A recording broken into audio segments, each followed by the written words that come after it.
Greetings, Minecrafters, and welcome to another Minecraft discussion. My name is Kimberly Quinn, and I am here to help people become the boss of their brains, to really learn how to become the boss of your thoughts and control what comes in. Because after all, thoughts come first, followed by feelings, and then actions or behavior. So obviously, we put all that together, and it means that our thoughts literally dictate how we feel and behave, which means our thoughts dictate our everyday, our lives. And so today I want to talk about getting rid of your self-importance. You might think, "Oh, I'm not self-important." It's self-important. We all have a little splash of that in us at times, especially when someone nudges us in that direction, right?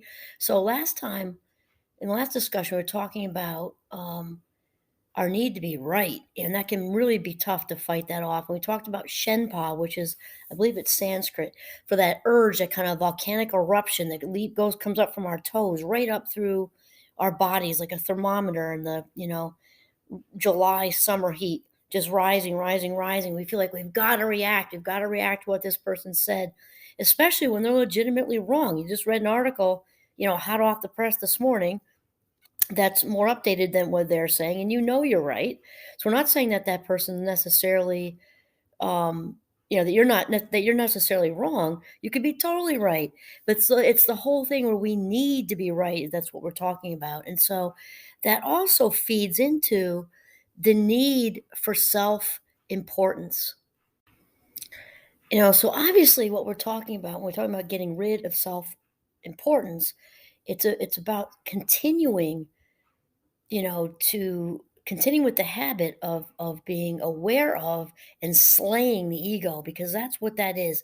Not just the need to be right, but the need to win. I'm saying that like in air quotes right now, because it might be in a situation in seasoned adulthood where it's at work and you have a need to outperform somebody or out. It's that is all ego related, that competition thing, the need to outdo, the need to be right, the need to come out on top, and none of it's authentic, because the authentic self is already fulfilled on her own or his own or their own. The authentic self feels whole and complete just walking around on this earth. Now, again, it doesn't mean that appreciation doesn't feel good, because of course it does. To be acknowledged, of course it feels good. The difference is the authentic self doesn't need to go looking for it. And when we are the authentic self, let me just start with this again. The need to be important also feeds into, the disease to please, which is codependent behavior. It doesn't mean it's not important to be a good person. Of course it is. And that said, there are many, many, many, many people who have, out there have like convinced themselves that that's what it's about when they're out there being a rescue raft and running themselves into the ground to please people, because it's not about being a good person. That's codependent behavior. It's 100% ego. That's an ego filler, quick fix. And getting this external approval and for doing all these things for everybody. And, oh, isn't she amazing? Isn't he amazing? They just did all this. How do they do it? They just baked for 6 consecutive holiday things or PTO things or whatever. Aren't they amazing? Oh, look, how did she manage to take all those kids to the baseball game? And again, is that a nice thing to do? Do we want to do nice things? Yes. However, that people pleasing, disease to please behavior is 100% codependent, because that's about getting self-esteem from it, and that means it's inauthentic. It's just how it is. We know by how we feel. Mindful giving versus mindless giving. Mindful giving coming from the authentic self, who doesn't need appreciation, doesn't need admiration, doesn't need all these kudos and people saying what a great person they are. The authentic self doesn't need that. Again, does it feel good? Yeah, but she's not looking for it. He's not looking for it, and that's it. So the person who's running themselves on the ground, baking 4,000 cookies and doing all these great deeds, okay, so that's all good, all the great deeds, except for that, when it's about filling filling a hole in ourselves, that's coming from a that's just coming from a false place. It's coming from an inauthentic place. And that said, just like we talked about it before, when we reduce ourselves to a human doing, because we're lacking in some way, and we're needing all this external devotion and admiration and attention, this also gets in the way, very much gets in the way of staying on our purpose, because we talked about that also in another episode. So hopefully this is all coming together here. We all have something that we're meant to do on this earth. We have our own unique something. Even with, I think we're close to 8 billion people now on the earth. Even with close to 8 billion spirits on this earth, we are all unique. I'm looking out the window at beautiful snow. Snowflakes. Sounds kind of cliche, but it's true. We are all unique in our own way.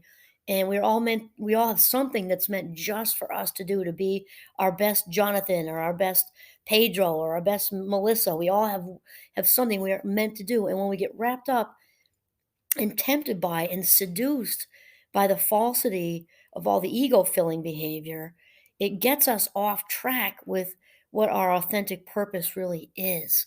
And that's the part that we really want to be aware of, because there is no better feeling in the world than being on track with our purpose.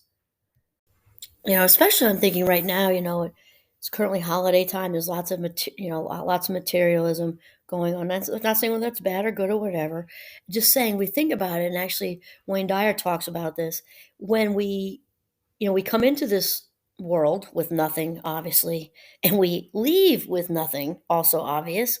So the whole middle, which is our wonderful journey on this earth, is really about giving of ourselves. We come in with nothing, we leave with nothing. Therefore, the whole middle is about, just sharing of ourselves, giving of ourselves, giving of who we are, sharing our story, sharing our time, our life minutes.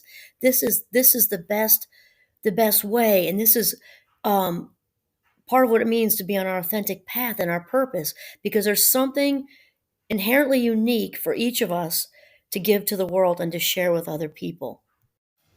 So, really, this comes down to mindful awareness. Remember that being mindful means being in the present. We don't have to be a Tibetan monk in a cave, palms up. Not that that's not a good thing. Of course, that's a good thing.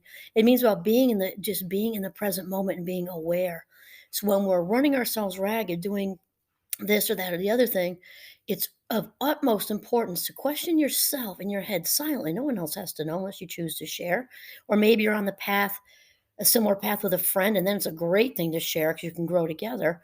And asking yourself, even if it's some seemingly from the outside looking in, some really good thing you're doing, and just ask yourself, what is my motivation? If I'm really, really honest, am I coming from this place of authentically giving, where my cup runneth over and I feel recharged and rejuvenated by doing this authentically?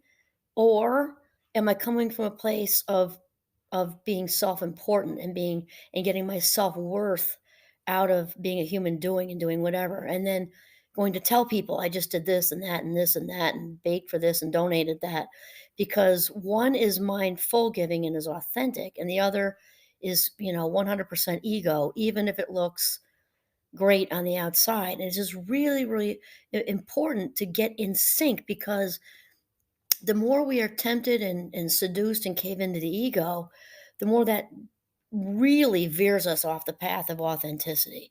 Very much so. Remember that the ego is the evil twin of your authentic self.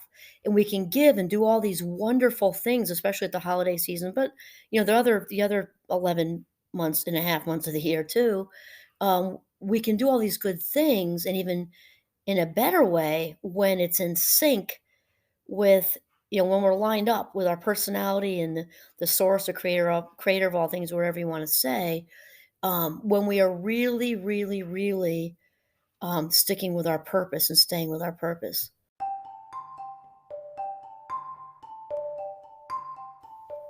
And we talked about it, like just like anything else, it takes a lot of practice because the ego stuff is seductive. So we may need to remind ourselves in each situation. It can be hard because, we get a real fix out of being right and judging and stuff. We just do. And also running around with people saying all kinds of good things because we just did this, that, this, and this. And just to remind ourselves that we don't need to be right.